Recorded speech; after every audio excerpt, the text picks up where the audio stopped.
Welcome to Tranquil Story Time. Please take a moment to relax, crawl into bed, or get comfortable in your favorite chair. Tenebris frowns at the red stains on his left palm. Pain lolls at the spot where he clutched after riding hard for 2 hours. The horse slows as Tenebris finally relents in driving on. They both needed a rest after the mishap at the settlement. The village on the river held the unofficial name Chicken Town on account of the hundreds of chickens kept by the inhabitants. The Republic hadn't the time to map or name all the inconsequential villages along either bank of the Annan River, nor had they the resources to dispatch constabulary officers to the smaller provincial tracts. These towns proved an easy mark for men like Tenebris. The horse lets out a violent snort. His tail flicks like a whip as he lists from beneath his rider. Tenebris strokes the tangled mane of his steed.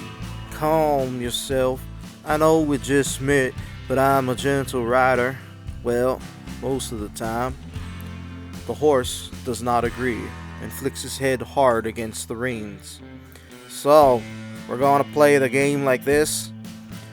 Tenebris offers a lighter hand at the bit and strokes the beast's neck gently. The gesture is not enough. The horse thrashes his head, bounding forward with stamping hooves. I get it. You're angry. At least let me introduce myself. Tenebris guides the horse through his struggle, but not against it. The mount spins in a few tight circles before shedding his frustration. Ready to talk? I'm Lance Tenebris, and you are? The horse emits an energetic whinny, then a heavy exhale. I never heard of a horse named Ebenezer before. Well met, friend. Tenebris swings his pack to his lap and fetches a small bag. He produces a white cube. Don't run off, okay? I have something for you. Lance Tenebris lets out a shriek as he slides down from Ebenezer's back. The wound at his gut flows fresh with the sudden shift in posture. With a wince, Lance staggers to meet Ebenezer eye to eye. The horse stamps back a few paces and tosses his head in alarm. Tenebris steadies the frightened beast with a common hand. I'm sorry, friend. I forgot. I was wearing a mask. Tenebris lifts a sack attached to the wide brim of his hat.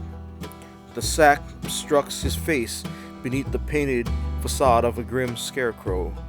The face within comprises angular stubbled cheeks, leathery brown skin, and a crooked grin.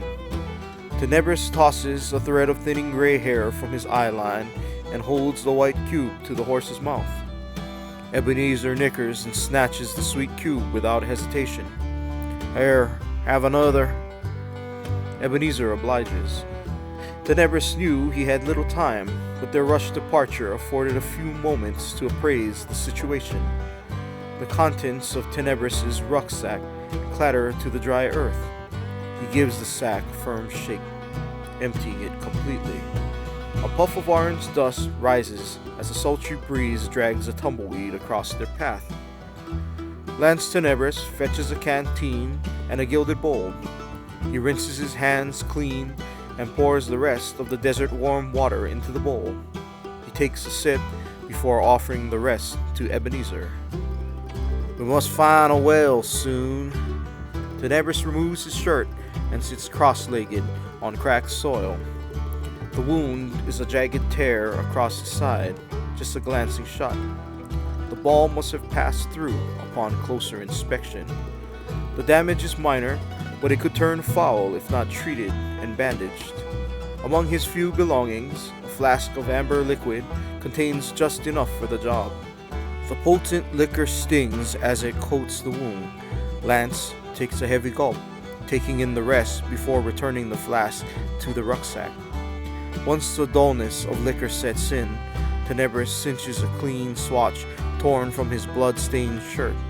He wraps it tight around the wound before donning a sleeveless leather vest. He plops the hat on his head, taking shelter beneath its wide brim. Tenebris sighs as he assesses his scattered belongings. The scarecrow mask folds neatly and stows in the rucksack side pocket. The gilded bowl situates itself nicely along the bottom. Tenebris initially stole the bowl, assuming its owner cast it in gold. But he wasn't sure after chips revealed the silver metal beneath. At least it's useful now that he has a horse to water. 2 red sticks, smelling of sulfur, leave a chalky residue when handled. They too return to the rucksack along with a tinderbox. Next, Tenebris flips open a wooden box. Metal balls roll around inside, and the pungent smell of gunpowder and grease emanate from within. He assesses the weapon at his hip, inspecting each cylinder of the revolver. It only took 1 shot fired into the bank house's ceiling to intimidate the crowd. The threat of 5 more shots, a sparking stick of explosives, and the scarecrow's visage granted him terror over the simple folk. Lance fills the spent pistol chamber with a dash of powder and crimps a ball into place. He finishes the operation, dabbing a bit of grease over the freshly loaded chamber. A brass cap sets beneath the half-cocked pistol hammer, completing the reloading ritual. The weapon returns to its holster, and the maintenance kit returns to its place in the rucksack. 4 flour sacks jingle empty into the dirt. Their contents sparkle in the afternoon sun, creating a burst of colored light against the blazing sun. The haul is meager, considering the danger and wrath incurred while obtaining ill-gotten gems. Chicken Town was Tenebris' last heist in a series of 5s this season.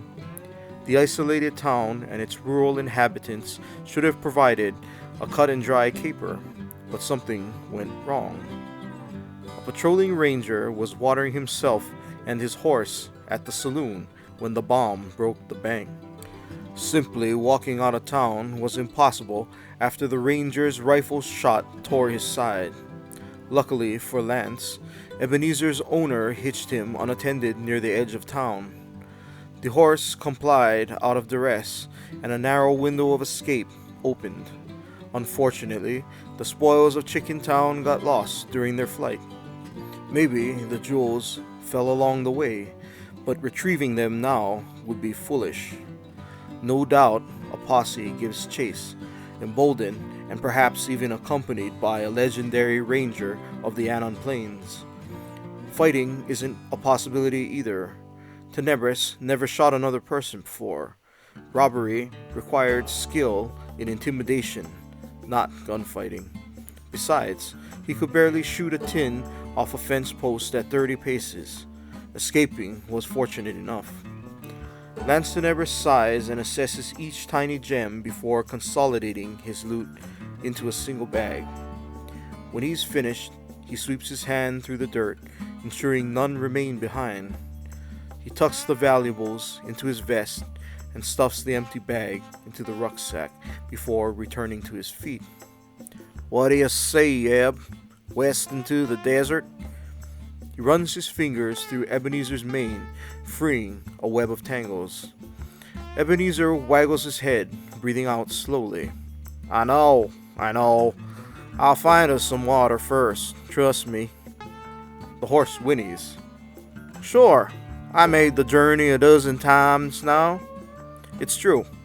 Lance Tenebris is one of the few Southlanders skilled enough to traverse the arid stretch between the Republic West Bank and the desert city of Al Sadan. This passage affords Lance a convenient sanctuary. The Al Sadanese don't care about Republic rebels, and even the capable Anon Rangers end their pursuit when soil turns to sand.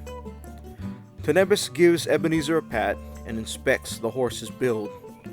Ebenezer doesn't wear a fine coat or the sleek curves of a courser, nor does he have the musculature of a warhorse. He's just a plain brown beast of burden, a slight swayback to boot. "What do you say, old boy? Partners?"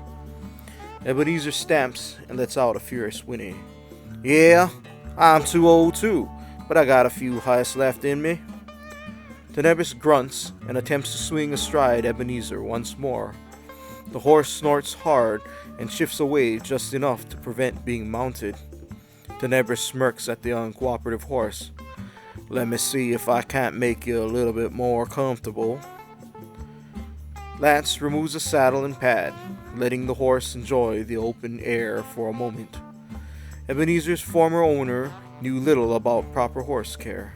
The poor creature suffers from an ill-fitted saddle and an unbrushed coat. Disobedience from equine creatures often cure through careful attention to the animal's well-being rather than cruel discipline. Tenebris folds the pad before returning it to Ebenezer's back.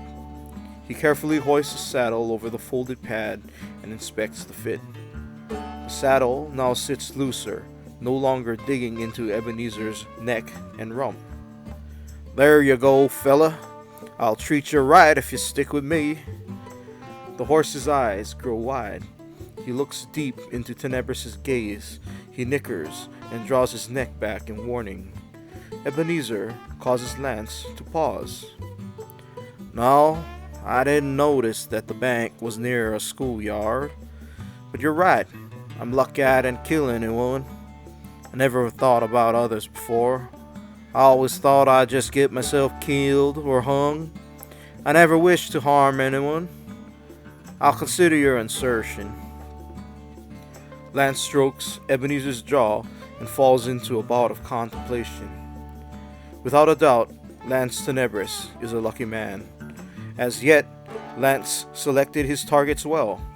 He knew when to abandon a heist, never falling for a marshal's trap. Every heist succeeded except this one. Perhaps getting shot for the first time put reality into perspective.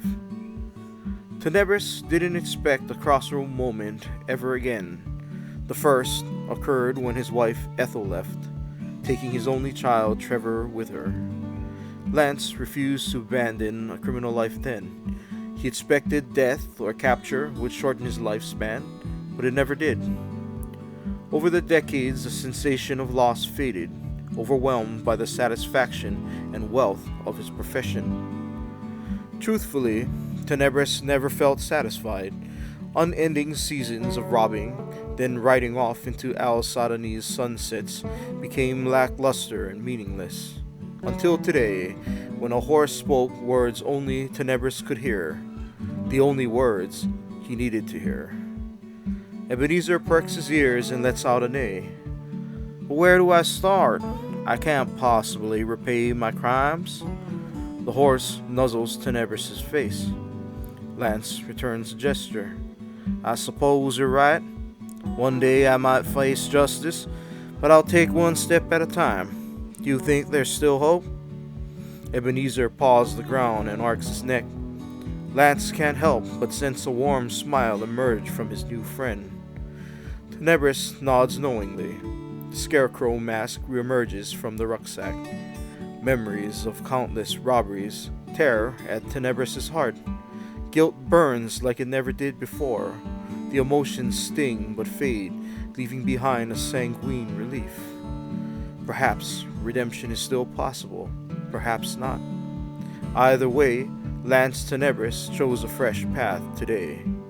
He casts the scarecrow visage into a shallow pit and covers it with the scorched earth. When his sorrow ebbs, the former robber hefts himself to the saddle. Ebenezer doesn't jolt as he did during their flight. Lance was unsure how to change his path, or if he even could. The distant rumble of hooves ensured one thing. We're not in the clear just yet. We should get moving before the posse picks up our trail.